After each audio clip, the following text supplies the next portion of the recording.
یه هندزفری از یه برند خاص اینجاست برای بررسی. وان پلاس بادز 3. درود بر شما، امیدوارم هر جایی که هستید حالتون خوب باشه. آقا امروز در خدمتتون هستم تا تجربیات تقریبا 10-12 روزمو از این هندزفری باهاتون به اشتراک بذارم. تشکر میکنم از فروشگاه موبو تیک تاک حاج علی عزیز که این محصول واسه بررسی در اختیارم گذاشت. آدرس سایت و پیج اینستاگرامشون رو همین پایین براتون میذارم. فروشگاه به شدت معتبر و کاردرستیه. ویدیو رو لایکش کنید، کانالم ساب کنید.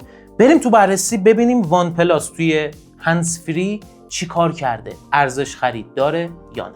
بخش اول طراحی و کیفیت ساخت. جایی که با یه هندزفری مستطیلی قوطی کبریتی با ابعاد متوسط طرفیم. کیفیت ساخت کیس و ایرفون ها از پلاستیک نسبتاً با کیفیت طراحی کیسش ماته، ولی اثر انگشت و کثیفی رو خیلی به خودش جذب میکنه و مستعد اینم هست که پر خط و خش بشه. قسمت جلویی کیس یه چراغ کوچیکه که میزان شارژ کیس رو نشون میده. وقتی سبز باشه فول شارژ، نارنجی بشه کمتر از 70% و قرمز بشه باید به شارژ متصل بشه. قسمت پشتیش هم درگاه تایپ C که از این قسمت شارژ میشه و روی درش هم نوشته وان پلاس هک شده. در کیس رو وقتی باز میکنی لوله‌های درش قرص و محکمه، منتها وقتی در تا آخر باز میشه خود دره اون آخر همچین محکم وای نمیسته. ایرفون به صورت خوابیده قرار گرفتن و آهنربای خوبی هم داره. وقتی درش باز باشه تکونش بدم ایرفونا بیرون پرت نمیشن.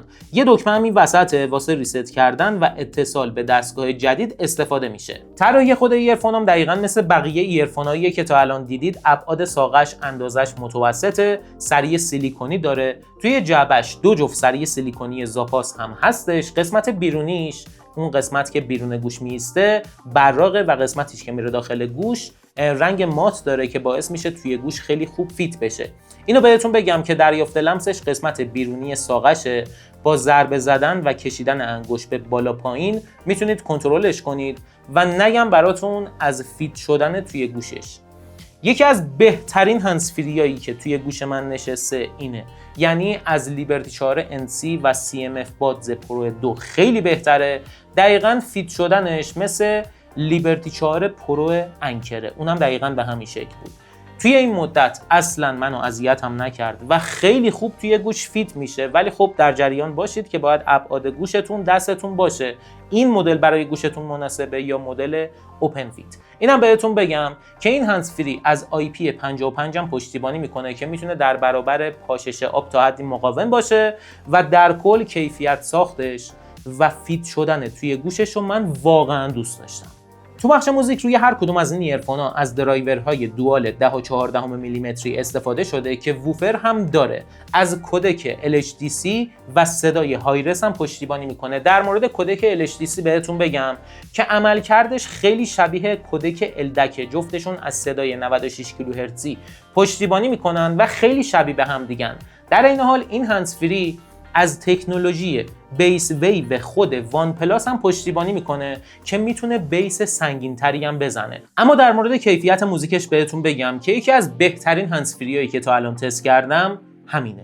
واقعا کیفیت موزیکش خیلی خوبه. ببینید استثنایی نیستا، مثلا مثل لیبرتی 4 پرو نه، مثل اون نیست، ولی واقعا کیفیت موزیکش عالیه. بلندی صداش خیلی خوبه، بیس میزنه اصلا جیگرتون حال میاد.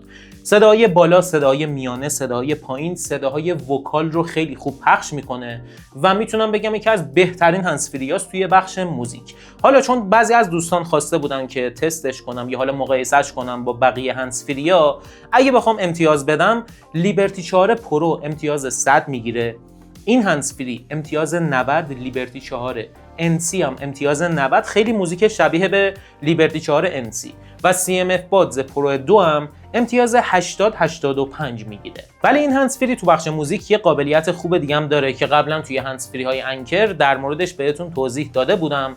اونجا اسمش هیر آیدی ساوند بود، اینجا اسمش گلدن ساونده. چیکار میکنه؟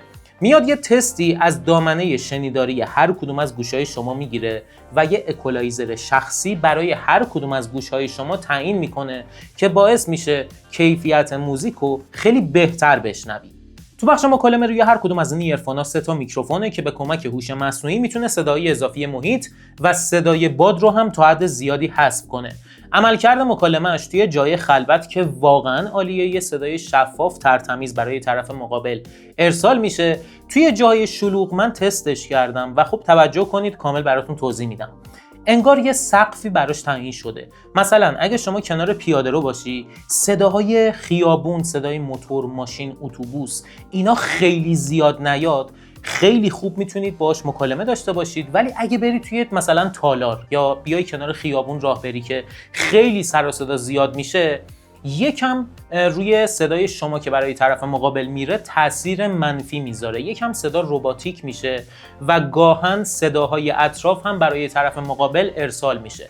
به طور کلی کیفیت مکالمه‌ش من واقعا دوست داشتم. اینم بهتون بگم که این هندزفری مال خود هاجلیه از فروشگاه موبو تیک تاک. اصلا این محصول واسم فرستاد تو بررسی کنم.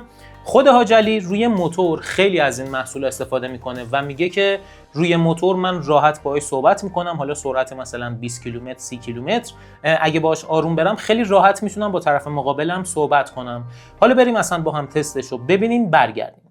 خب بچه‌ها، من الان کنار خیابون ایستادم. یکی از ایرفونای وان پلاس بادز 3 توی گوشمه و کاملا نرمال دارم باهاتون صحبت میکنم. اینجا هم سر و صدا میتونم بگم نسبتا زیاده. میکروفونش توی مکالمه عملکردش به این شکله. توی کامنت ها بگید که عملکردش خوب هست یا نه. خب اینجا میخوام در مورد قابلیت نویز کنسلینگ و ترانسپرنسی این هندزفری بهتون بگم. کمپانی وان پلاس گفته که این هندزفری میتونه تا 49 دسیبل صدای اضافی محیط رو حذف کنه که واقعا هم همینجوره.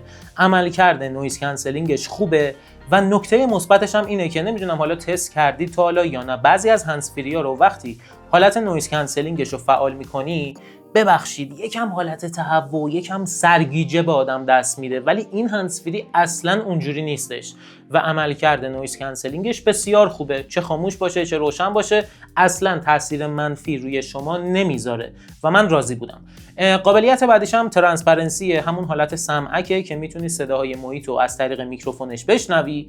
عملکردش قابل قبوله، به پای مثلا گلکسی بادز سامسونگ یا ایرپاد اپل نمیرسه، ولی یه نکته مثبت داره، اینکه صداهای محیط رو شفاف میشنوی، یعنی حالت رباتیک نمیشه. اگه یه نفر بیاد باهات صحبت کنه صداش عوض نمیشه.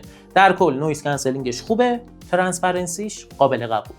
ظرفیت باتری کیس این هندزفری 520 میلی آمپره و ظرفیت باتری هر کدوم از ایرفونام 58 میلی آمپر. کمپانی وان پلاس گفته که زمانی که حالت ANC خاموش باشه، هر کدوم از ایرفونا میتونه 10 ساعت و به طور کلی با کیسش 44 ساعت پلی تایم بده و زمانی که ANC فعال باشه هر کدوم از ایرفونا 7 ساعت و به طور کلی با کیسش 28 ساعت پلی تایم بده. حالا تستی که من ازش گرفتم یکی از اونها توی گوشم بود، روی حالت ترانسپرنسی 6 ساعت و نیم ازش پلی تایم گرفتم که واقعا خوبه با توجه به اینکه این هندزفری قبلا هم یه مدت استفاده شده. اینم بهتون بگم که بجز دفعه اول که خود ایرفونا داخل کیس در حال شارژ میشن، یعنی زمانی که کیس رو میزنی به شارژ خود اینام شارژ میشن دیگه، بجز اون 3 بار و نیم 4 بار دیگه هم کیسش میتونه ایرفون ها رو شارژ کنه. 100 بارم تا حالا بهتون گفتم شارژر بیشتر از 5 وات بهش وصل نکنید، خراب میشه باتریش. اینم بگم که از فست شارژ کیسش پشتیبانی میکنه و توی تقریبا 1 ساعت و 15 دقیقه 1 ساعت و نیم شارژ میشه. شارژ دهیشو من واقعا تایید میکنم و دوست داشتم. خب بریم سراغ بخش آخر این بررسی، بخش نرم افزارش. منتها قبلش اینو بهتون بگم که این هندزفری از بلوتوث نسخه 53 پشتیبانی میکنه و اگر شما بخوای به گوشی‌های وان پلاس متصلش کنی با برنامه پیشفرضش یعنی وان پلاس بادز خیلی راحت متصل میشه. اگه بخوای به گوشی‌های اندرویدی دیگه یا حالا گوشی‌های آیفون متصلش کنی از طریق برنامه هی ملودی خیلی راحت متصل میشه. اینم بهتون بگم که این هندزفری که دست من بود نسخه چینش بود. من یه جایی شنیدم که نسخه گلوبالش یه قابلیت بیشتر داره، ولی هر چقدر گشتم پیدا نکردم، پس اینو با اطمینان نمیتونم بهتون بگم. وقتی وارد نرم افزارش میشی، بخش اول سمت چپ پایین بخش دیوایس، اول از همه میزان شارژ کیس و هر کدوم از ایرفونا رو بهتون نشون میده. پایینترش بخش نویز کنترل که 3 تا حالت مختلف داره. بخش وسطیش میشه آف، کلا همه چیز خاموشه. سمت چپش میشه نویز کنسلیشن که در موردش بهتون توضیح دادم. پایینترش هم 4 تا مود مختلف داره، حالت ضعیف، میانه و قوی. حالت اسمارت یا هوشمندم داره که عملکردش واقعا خوب بود، من ازش راضی بودم. سمت راستش حالت ترانسپرنسیه و اینم بهتون بگم حالت نویز کنسلینگ و ترانسپرنسیش به صورت تک گوش هم کار میکنه. ببینید الان یه دونش توی گوش منه و میتونی خیلی راحت به صورت تک گوش نویز کنسلینگ و ترانسپرنسی رو ازش استفاده کنی. ترانسپرنسی هم که بهتون توضیح دادم عملکردش قابل قبوله. پایینترش بخش وان پلاس 3D اودیو یا همون صدای 3 بعدی که در موردش بهتون بگم واقعا عملکردش خوبه. یعنی این صدای 3 بعدی که من توی این هندز فری تست کردم بهترین توی همه رقباش بوده. وقتی فعالش میکنی قشنگ متوجه میشی که صدا داره از اطراف بهت میرسه و کیفیت صدا میره بالاتر. پایین ترش بخش اکولایزره که چند تا مود مختلف به صورت پیشفرض، یعنی 4 تا مود مختلف داره.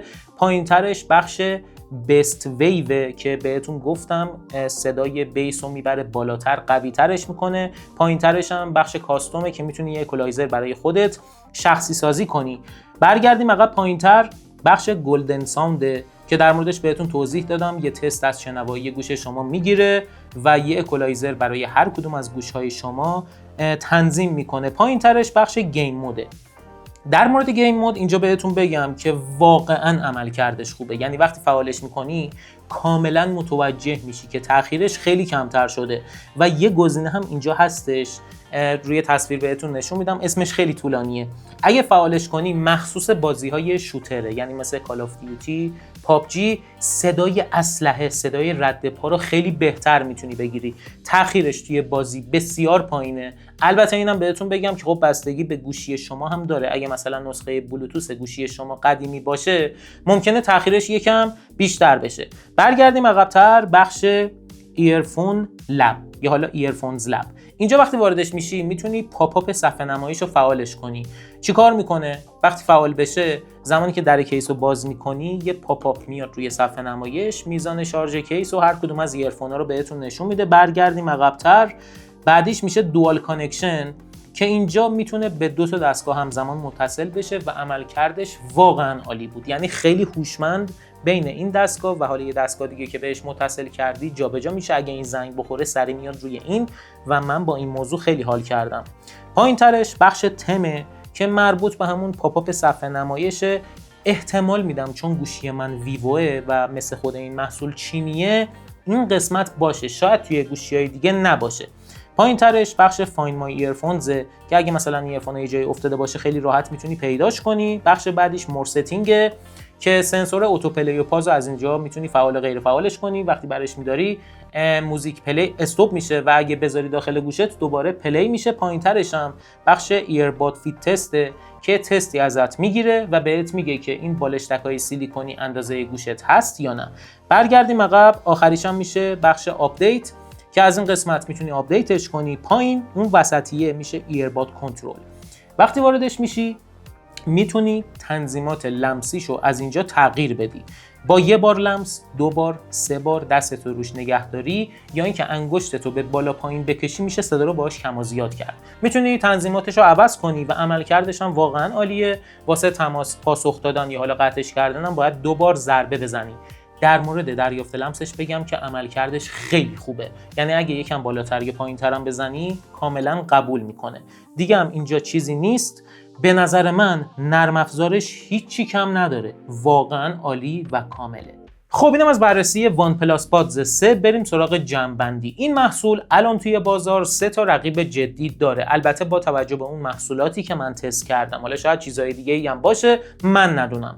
اولش گلکسی بادز 3 سامسونگ که خب قیمتش از این بالاتره و کلا مدلش هم فرق میکنه، اون اصلا اوپن فیت دنیاش متفاوته. دومیش CMF بادز پرو 2 که به هیچ عنوان به این محصول نمیرسه، اونم خوبه ولی خب به پای این نمیرسه. و سومیش هم انکر لیبرتی 4 NC که خودم هم دارم. مونتا روی میز من که بود این دوتا کنار هم بود، بیشتر رغبت میکردم بیام با این کار کنم، با این وان پلاس بادز 3. چرا؟ درسته نویز کنسلینگ و ترانسپرنسیشون خیلی به هم شبیه ولی عملکرد قابلیت های این کاملتر و بهتر بود. این خیلی مهمه. اگه مثلا من خودم الان لیبرتی 4 انسی نداشتم میخواستم یه محصول بخرم، بدون شک اینو میخریدم. امیدوارم که از این بررسی خوشتون اومده باشه. ویدیو رو لایکش کنید، کانال رو ساب کنید. میبینمتون تا یه ویدیو دیگه. خدافظ.